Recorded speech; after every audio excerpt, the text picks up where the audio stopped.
गांव के बाहरी हिस्से में बने गंगाधर के कच्चे मकान की दीवारें उसकी गरीबी की गवाही देती हैं। मिट्टी और फूस से बना यह घर बरसात और धूप दोनों में ही परिवार के लिए सुरक्षा का सीमित साधन है।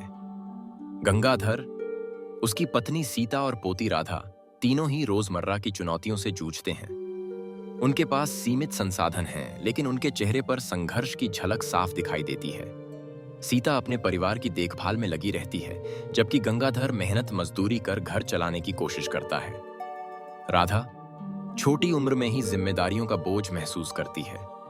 इस पृष्ठभूमि में उनका जीवन कठिनाइयों से भरा है, लेकिन वे एक दूसरे का सहारा बनकर आगे बढ़ने की कोशिश करते हैं। गंगाधर का जीवन हमेशा कठिनाइयों से भरा रहा। उसने दिन रात मेहनत की, लेकिन किस्मत ने कभी उसका साथ नहीं दिया। उसके खेत सूख गए, जिससे परिवार की आजीविका पर संकट आ गया। बैल भी मर गए, जिससे खेती करना और मुश्किल हो गया। सबसे बड़ी पीड़ा तब आई जब उसके बेटे और बहू बीमारी के कारण चल बसे। इन तमाम दुखों के बावजूद गंगाधर ने हार नहीं मानी और जीवन की चुनौतियों का सामना किया। उसका संघर्ष हमें धैर्य और साहस की मिसाल देता है। गांव के लोग अक्सर गंगाधर की गरीबी पर चर्चा करते हैं। वे कहते हैं कि उसके घर की रसोई से कभी स्वादिष्ट भोजन की खुशबू नहीं आती, जैसे वहां हमेशा सन्नाटा पसरा रहता हो।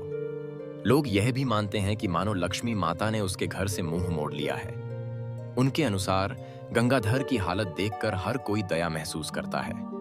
गांव में यह चर्चा आम है कि उसकी आर्थिक स्थिति कब सुधरेगी। ऐसे माहौल में गंगाधर की कठिनाइयों का उल्लेख लोगों की बातचीत का हिस्सा बन गया है। गांव में एक अनोखी मान्यता प्रचलित है कि हर शुक्रवार की रात लक्ष्मी माता स्वयं धरती पर आती हैं। यह अफवाह तेजी से फैलती है कि वे किसी गरीब के घर जाती हैं और वहां अपनी कृपा बरसाती हैं। इस विश्वास के चलते गांव के लोग शुक्रवार को विशेष तैयारी करते हैं, अपने घरों को साफ सुथरा रखते हैं और दीपक जलाते हैं। सभी की आशा रहती है कि शायद इस बार लक्ष्मी माता उनके घर आएंगी। इस कथा ने गांव के वातावरण में उत्सुकता और उम्मीद का संचार कर दिया है। लोग एक दूसरे से इस विषय पर चर्चा करते हैं और अपनी किस्मत आजमाने की सोचते हैं। गंगाधर के मन में एक गहरी आशा जागती है। वह सोचता है कि क्या वास्तव में माता उसके जैसे गरीब की झोपड़ी में आ सकती हैं। उसके मन में संदेह भी है, लेकिन विश्वास की किरण उसे प्रेरित करती है। शुक्रवार की रात जागने का निश्चय करके वह अपने मन को तैयार करता है। उसे लगता है कि शायद उसकी भक्ति और सच्ची श्रद्धा माता को आकर्षित कर सकती है। गंगाधर के मन में उम्मीद और उत्सुकता दोनों का मिश्रण है, और वह इस विशेष रात का बेसब्री से इंतजार करता है। शुक्रवार की रात का माहौल विशेष रूप से शांत और श्रद्धा से भरा है।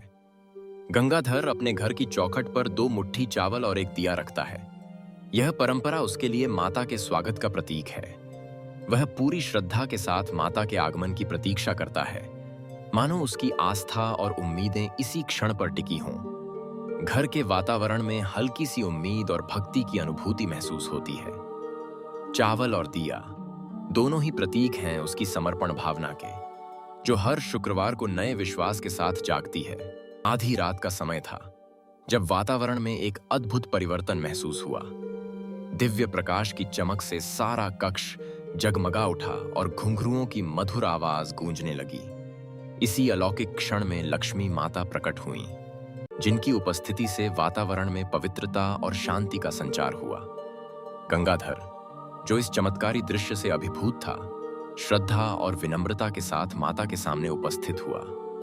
लक्ष्मी माता ने गंगाधर से संवाद किया, उनके जीवन, विश्वास और समर्पण के बारे में चर्चा की। इस दिव्य वार्ता में गंगाधर को माता की कृपा और मार्गदर्शन प्राप्त हुआ, जिससे उसका मन आनंद और संतोष से भर गया। यह दृश्य न केवल आध्यात्मिकता का प्रतीक था, बल्कि विश्वास और आस्था की शक्ति को भी दर्शाता था। लक्ष्मी माता गंगाधर को समझाती हैं कि उनका वास्तविक निवास धन या वैभव में नहीं, बल्कि दया और करुणा में है। वह बताती हैं कि सच्ची समृद्धि तभी आती है जब हम दूसरों की सहायता करते हैं। माता गंगाधर को आदेश देती हैं कि वह अपने पास का अनाज गांव के गरीबों में बांट दें। इस कार्य से न केवल जरूरतमंदों की मदद होगी, बल्कि गंगाधर के जीवन में भी सुख और संतोष आएगा। माता का संदेश है कि सेवा और उदारता ही जीवन का सबसे बड़ा धन है। अगले दिन गंगाधर ने अपने घर का अनाज गरीबों में बांटना शुरू किया। उसकी इस उदारता को देखकर गांव वाले हैरान रह गए। सभी लोग उसकी प्रशंसा करने लगे और उसके त्याग की चर्चा पूरे गांव में होने लगी। गंगाधर ने बिना किसी स्वार्थ के लोगों की मदद की, जिससे उसकी प्रतिष्ठा और बढ़ गई। उसकी इस पहल से गांव में आपसी सहयोग और भाईचारे की भावना भी मजबूत हुई। गंगाधर का यह कार्य सभी के लिए प्रेरणा बन गया। शुक्रवार की अगली रात गांव के लोगों की उत्सुकता चरम पर थी। वे चुपचाप गंगाधर की झोपड़ी के आसपास छिप गए ताकि माता के आगमन का रहस्य अपनी आंखों से देख सकें। हर कोई सांस रोककर इंतजार कर रहा था। वातावरण में एक अजीब सी बेचैनी थी। झोपड़ी के पास हल्की सरसराहट सुनाई देती थी और लोग एक दूसरे की ओर सवाल भरी नजरों से देखते थे। इस रात उनकी जिज्ञासा उन्हें डर और उम्मीद के बीच झूलती हुई महसूस हो रही थी। सभी की निगाहें उस झोपड़ी पर टिकी थीं, जहां गंगाधर माता के स्वागत की तैयारी कर रहा था। दूसरी परीक्षा में माता गंगाधर की उदारता और निस्वार्थता को परखती हैं। वह देखना चाहती हैं कि क्या गंगाधर अपने पास रखा सारा अनाज किसी अनजान यात्री को दे सकता है। गंगाधर बिना किसी संकोच के अपना पूरा अनाज उस यात्री को सौंप देता है। इस कार्य से उसकी दयालुता और त्याग की भावना स्पष्ट रूप से सामने आती है। माता उसकी परीक्षा से संतुष्ट होती हैं और उसके चरित्र की प्रशंसा करती हैं। यह घटना दर्शाती है कि गंगाधर दूसरों की सहायता के लिए हमेशा तैयार रहता है, चाहे उसे स्वयं कठिनाई का सामना करना पड़े। सच्ची भक्ति का अर्थ केवल पूजा या धन अर्जित करना नहीं है। लक्ष्मी माता स्वयं कहती हैं कि जो व्यक्ति गरीब होते हुए भी दूसरों की सहायता करता है, वही उनका सच्चा भक्त कहलाता है। यह भक्ति त्याग, सेवा और उदारता में निहित है। ऐसे व्यक्ति अपने सीमित संसाधनों के बावजूद दूसरों की मदद करने के लिए तत्पर रहते हैं। लक्ष्मी माता की कृपा भी उन्हीं पर बरसती है, जो दूसरों के लिए अपना दिल खोलते हैं। इसलिए भक्ति का असली स्वरूप दया और परोपकार में छुपा है। गंगाधर ने भूखे बच्चों को भोजन देकर एक महत्वपूर्ण कार्य किया है। उनकी इस उदारता से बच्चों के चेहरे पर खुशी लौट आई है और उनकी माता भी अत्यंत प्रसन्न है। माता का कहना है कि भूखे को भोजन कराना ही उन्हें सच्ची तृप्ति देता है। यह कार्य न केवल बच्चों की भूख मिटाता है, बल्कि समाज में करुणा और मानवता का संदेश भी फैलाता है। गंगाधर का यह प्रयास दूसरों के लिए प्रेरणा का स्रोत बन सकता है। ऐसे छोटे छोटे कदम समाज में सकारात्मक बदलाव लाने की क्षमता रखते हैं। अगली सुबह गांव में एक अद्भुत चमत्कार घटित होता है। हर गरीब परिवार के घर में अनाज से भरे बर्तन मिल जाते हैं, जिसे देखकर सभी लोग हैरान और भावुक हो जाते हैं। उनके चेहरों पर आशा और खुशी की झलक साफ दिखाई देती है। लंबे समय बाद गांव में खुशहाली की भावना लौट आती है। लोग एक दूसरे को धन्यवाद देते हैं और इस अनोखी घटना के पीछे छुपे रहस्य के बारे में चर्चा करते हैं। यह चमत्कार पूरे गांव के लिए उम्मीद की नई किरण बन जाता है। गांव में धीरे धीरे सकारात्मक बदलाव देखने को मिलते हैं। अब यहाँ के लोग गरीबों की सहायता के लिए आगे आने लगे हैं। हर शुक्रवार को पूरे गांव में अनाज बांटने की एक नई परंपरा शुरू की गई है। इससे जरूरतमंद परिवारों को राहत मिलती है और समुदाय में एकता की भावना भी मजबूत होती है। सभी लोग मिलकर इस कार्य को सफल बनाने में योगदान देते हैं। यह पहल गांव के सामाजिक जीवन को और समृद्ध बना रही है। गांव की समृद्धि का दृश्य अत्यंत सुखद है। खेतों में हरी भरी फसलें लहलहा रही हैं, जिससे किसानों के चेहरे पर मुस्कान लौट आई है। कुएं का पानी लगातार उपलब्ध रहता है, जिससे गांव वासियों की प्यास कभी नहीं बुझती। हर ओर खुशहाली का माहौल है और लोग अपने काम में उत्साह से लगे हुए हैं। बच्चों की हंसी गलियों में गूंजती है और परिवारों में संतोष का भाव है। प्रकृति की कृपा से गांव में जीवन फिर से सहज और आनंदमय हो गया है। गांव के लोग पंडित गंगाधर से जिज्ञासा करते हैं कि क्या सचमुच माता लक्ष्मी हर शुक्रवार केवल उनके घर आती हैं। यह प्रश्न गांव में उम्मीद, उत्सुकता और थोड़ी शंका भी उत्पन्न करता है, क्योंकि सभी लोग धन और समृद्धि की कामना करते हैं।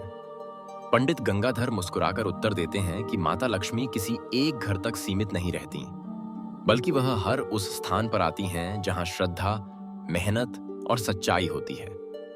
उनका कहना है कि शुक्रवार को विशेष पूजा करने से सकारात्मक ऊर्जा मिलती है, लेकिन माता लक्ष्मी का आशीर्वाद सबको मिल सकता है। इस उत्तर से गांव वालों को संतोष मिलता है और वे अपने घरों में भी श्रद्धा और मेहनत से पूजा करने का संकल्प लेते हैं। गंगाधर बताते हैं कि माता लक्ष्मी की उपस्थिति केवल धन या वैभव तक सीमित नहीं है, बल्कि वह वहां जाती हैं जहां प्रेम, करुणा और श्रद्धा का माहौल होता है। उनका असली संदेश यही है कि जीवन में सच्ची समृद्धि तभी आती है जब हम दूसरों के प्रति दया और सम्मान रखते हैं। यह विचार हमें अपने व्यवहार और सोच में सकारात्मकता लाने की प्रेरणा देता है। माता लक्ष्मी का आशीर्वाद पाने के लिए हमें अपने दिल में सच्ची भावना और श्रद्धा बनाए रखना चाहिए। लक्ष्मी माता का वास्तविक वास भौतिक संपत्ति जैसे सोने चांदी में नहीं होता, बल्कि वह उन स्थानों और दिलों में निवास करती हैं जहां दया, करुणा और श्रद्धा का भाव होता है। गरीब की झोपड़ी में भी लक्ष्मी का आशीर्वाद उतना ही मिलता है जितना किसी महल में। यह संदेश हमें सिखाता है कि सच्ची समृद्धि केवल धन से नहीं, बल्कि हमारे आचरण और भावनाओं से आती है। जब हम दूसरों के प्रति सहानुभूति और आदर रखते हैं, तभी लक्ष्मी माता की कृपा प्राप्त होती है। अतः हमें अपने हृदय में दया और श्रद्धा को स्थान देना चाहिए, क्योंकि यही सच्चे सुख और समृद्धि का मार्ग है।